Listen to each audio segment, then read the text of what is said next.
Good morning. That's really not a fintech morning here. Let's try that again. Good morning. Much better, much better. So I think that Ingabire has said everything I wanted to say, so I could just say amen and sit down. But I'm afraid I will mess up your schedule, so I'm just going to share with you a few words that I prepared this morning. It's a privilege to join you here today at the Inclusive FinTech Forum to reflect on an issue that is critical not only to Rwanda, but to the entire African continent, building the human capital required to power Africa's digital financial economy. Not long ago, a small farmer in the rural area might have had no bank account, no access to credit, and no reliable way to receive payment beyond cash.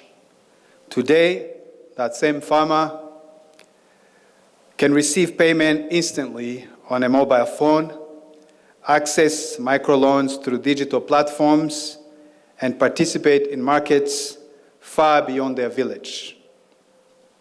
What changed was not simply technology. What changed was innovation, entrepreneurship, and talent. People who imagined new financial systems and built them. And that is why the most important investment Africa can make today is not only in technology, but in people. Africa stands at a historical crossroads. Our continent is the youngest in the world, with nearly 70% of our population under the age of 30. This demographic reality represents one of the greatest economic opportunities of our times. But a young population alone is not enough. A demographic dividend becomes a demographic advantage only when young people have the skills to participate in the economy. At the same time, technology is rapidly transforming how financial systems operate globally. Artificial intelligence, blockchain, digital asset, stable coins, and digital public infrastructure are reshaping how money moves, how business access capital, and how citizens participate in the economy. Nowhere is this transformation more visible than in Africa. The continent leads the world in mobile money adoption. This demonstrates that Africa is not simply a consumer of financial innovation, it is also a global laboratory for financial inclusion. For us, fintech is not simply about convenience. It is about expanding economic participation, unlocking entrepreneurship, and building financial systems that work for everyone. But technology alone will not deliver this transformation. Africa's digital financial future will depend on the skills, talent, and leadership of Africans who will design, build, regulate, and secure these systems.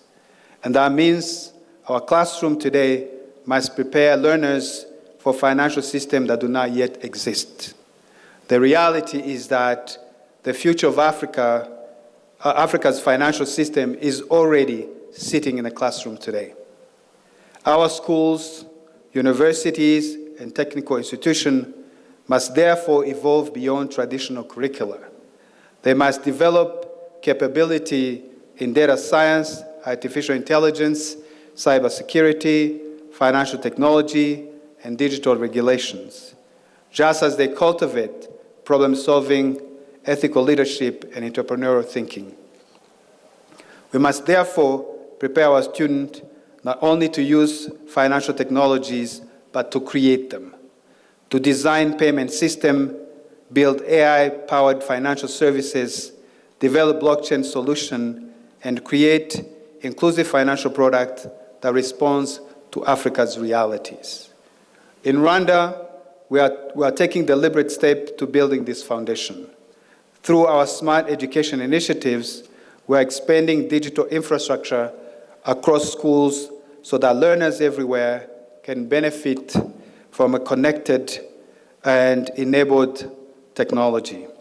The thousands of schools today that have been already connected are enabling students and teachers to access digital resources and participate in a global knowledge economy. At the same time, we are investing in digital skills development beyond the classrooms.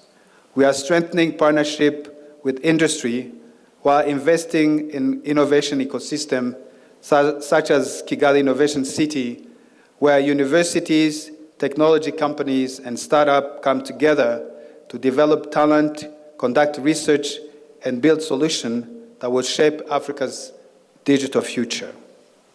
If Africa is to fully harness the power of fintech, there are three priorities we must pursue together. First, we must build a strong pipeline of digital and fintech talent. We need software engineers, data scientists, cybersecurity specialists, product designers, financial analysts, and regulators who understand the emerging technologies. Second, we must strengthen innovation ecosystem. Fintech thrives where university, startup, investors, and regulators interact. Innovation hubs and research partnership can build and transform ideas into scalable financial solutions that serve millions of people. And third, we must deepen collaboration between government, academia, and industry.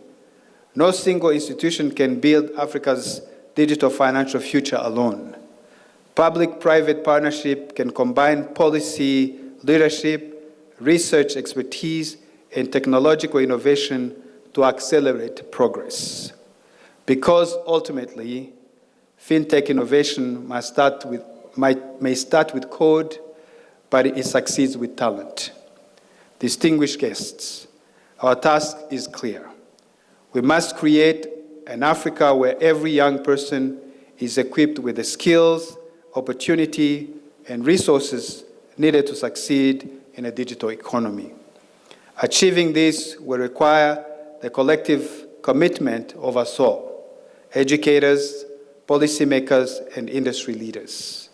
Let us therefore commit to working together, to investing in our people, and to ensuring that Africa does not merely participate in the digital economy, but has a hand in shaping it. Thank you very much, and I wish you a productive forum.